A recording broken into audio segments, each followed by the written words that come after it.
What's up? Black men will never have accurate representation when they don't have power.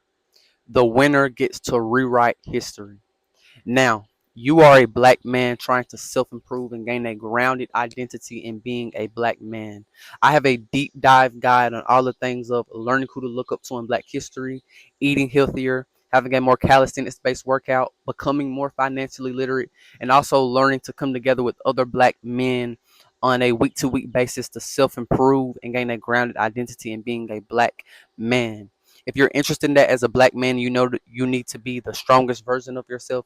The link for that will be in the bio section of my YouTube channel. So click on my channel and then click on that link right there in the bio section and internalize that and be the strongest version of yourself as a black man.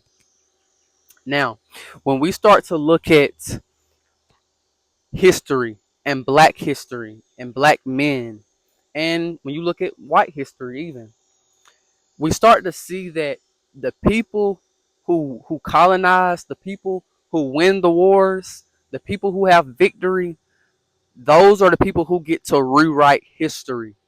And that's what always made me look at how we were so underrepresented in history and we never really had a really positive view of black men and black people purely because we were always the victims. We were always the oppressed. We were always the losers when it came to uh our sovereignty, or when it came to confrontation, we were always the ones that were being defeated and being enslaved. So when the Europeans colonized us and enslaved us, our history is up for grabs and people can take it and change it and rewrite it, and then that's the history. And that's why we oftentimes get black history through a perception of what white people gave us about ourselves. And this not only goes into black history, but this even can go into things like religion.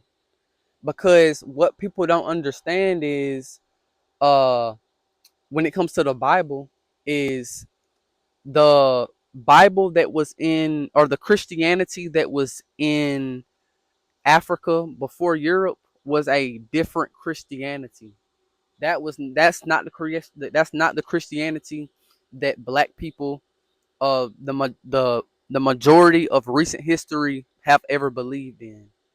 We believe in the Christianity and the Bible that was that the Europeans came to Egypt or Ethiopia, one of those countries, and they took books out of the Bible, they revised it, and then that's the King James version, and that's the version of Christianity that 90% of Africans in Africa got and have now.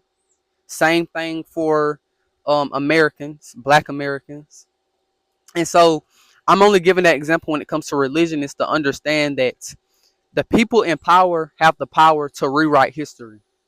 And oftentimes the sad thing is that we're lost in a place of ignorance, and we're in a place where we have to assimilate to the ideals and the ideology of people outside of us. And it's kind of sad when you start to see everything, because black people, it's scientifically proven, we were the first people on this earth, and there was a point in time where black people, that's all there was, right? So it's kind of a sad thing to see that we don't really get a true accurate representation of black people, because we were the victims of so much losing and enslavement and colonization, that we don't really get our history no more. We get what they gave us, right? And I can tell you right now that the solution isn't in a YouTube video. The solution isn't in commentary.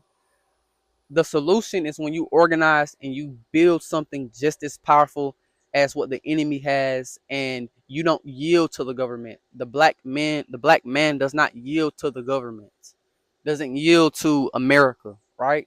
We have to create our own government, our own organization. It has to be built on a prosperous culture, you know, and the people have to really want to win, really love each other, and really have to be serious about their race, right?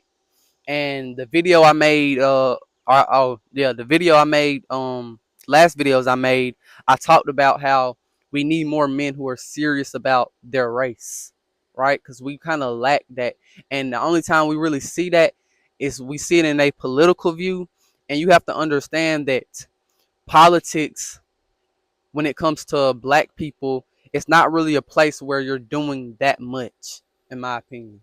But really, when you just look at it, you're not doing that much because you're basically just trying to.